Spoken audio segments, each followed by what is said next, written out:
It's going to be a very, very close race. I think they're terrible choices that we're being presented with.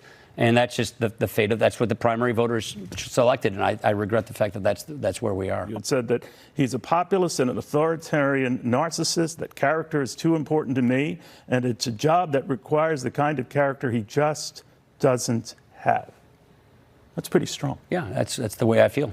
I agree with that. Former House Speaker Paul Ryan, appearing on Fox News, criticized Donald Trump as unfit for office and described him as an anti-establishment Republican. Ryan expressed regret over the upcoming election choices, stating he wouldn't vote for Biden due to policy disagreements. Ryan also clarified he has no personal animus towards Trump, but views Trump as the current establishment within the party and a man unfit morally for office. So what's going on here? Why air this opinion on Fox News, a network normally quite in the bag and kissing up to Trump as his lead sycophant as far as an establishment? Well, here's one thought about that could perhaps explain why suddenly Fox is turning on their guy. Paul Ryan, who is a board member at Fox, has reemerged in the public sphere to openly criticize Trump. I just don't like the way he makes decisions. All right, well, he doesn't like you either. Yeah, When he heard your comments, he posted this on Truth Social last month.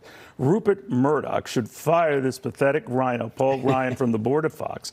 He said that Ryan is a loser, always has been, always will be. He was the weakest and most incompetent Speaker of the House in its history. That's saying Fox something. will sink to the absolute bottom of the pack if Paul Ryan has anything to do with it. You do serve on our board of directors, so he's saying you shouldn't. So what's the plan behind this move? Could it be an attempt to make it acceptable to oppose Trump on air on Fox, particularly coming from an establishment Republican like Ryan, who carries a lot of gravitas, still has a lot of respect in the Republican Party, whatever's left of the traditional Republican Party? It could be a signal from the traditional wing of the Republican Party to start distancing themselves from Trump. The implication might be that if Trump remains the face of the party, with a win in 24, the MAGA wing will be taking over the party permanently, kicking out the old guard for good. The old guard Republicans, bye-bye, as well as eradicating the quote-unquote sane principles of the right. This means less Mitt Romneys and more Marjorie Taylor Greenes. Now, obviously, I'm no fan of either, but if I had to choose, well, I think the choice is clear for any of us. And you can see why that would disturb Fox News board members and traditional Republicans like Paul Ryan to get a lot more MTGs and a lot less Mitt Romneys. To Ryan, this election isn't just picking the leader of the United States, the leader of the world. It's also, and probably more importantly for him and for them, it's deciding if the party of Reagan will forever become the party of Trump. It's about whether they get to retain power or lose their grip of power to a more extreme wing. Something a growing number of Republicans are against. I mean, now, little late, but you do you, boo, I suppose. Of course, it's not really for moral reasons that he is doing this, that they may be doing this. Again, I remind you again also that Paul Ryan voted for Trump in 2016 when he had the same morals. And those moral failures were already very clear. Still voted for the dude. The establishment just doesn't want to lose what remaining morsels of power they have left. You also see regular Republican voters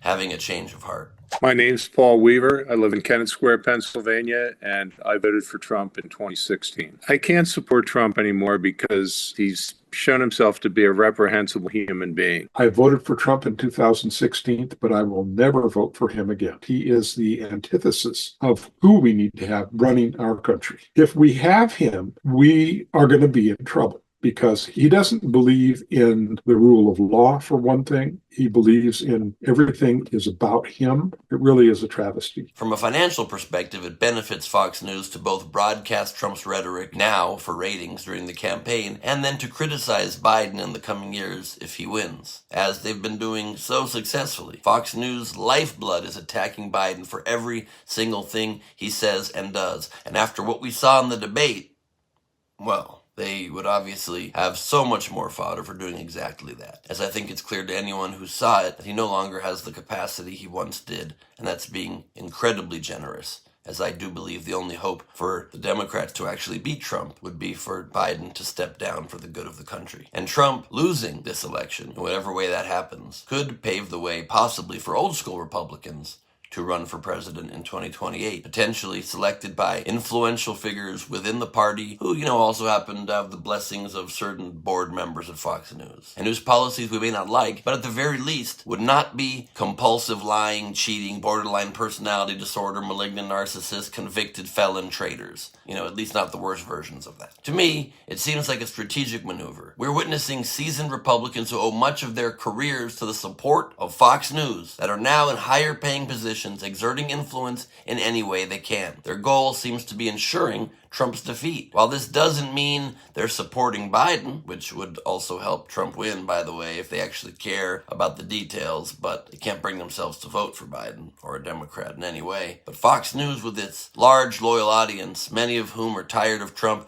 stands to gain viewership by critiquing Biden and having that be their job again for the next 4 years. This strategy, seemingly driven publicly now on air by Paul Ryan, sure, it has uncertain prospects. It's a reminder that even if profit remains Fox News' only motivator, there is a real and true existential threat posed by a second Donald Trump term: fascism, dictatorship, losing so many more of our rights, losing what remains of this nation, of what this nation is supposed to be. The costs are too high, and as we saw from the Supreme Court's decision just yesterday, giving the President of the United States king-like powers and immunity from most acts that a president carries out, as long as they're called official acts. And we know Donald Trump will exploit that to the most egregious and grave for the future of our nation and for all of us living in this country. Well, we can't let it happen. Again, the costs are too high. So wherever criticism of Trump comes from, wherever it comes from the right, whatever the motivation, we should welcome it. I'm Ben Gleib for Rebel HQ. You can follow me at Ben Gleib on Instagram.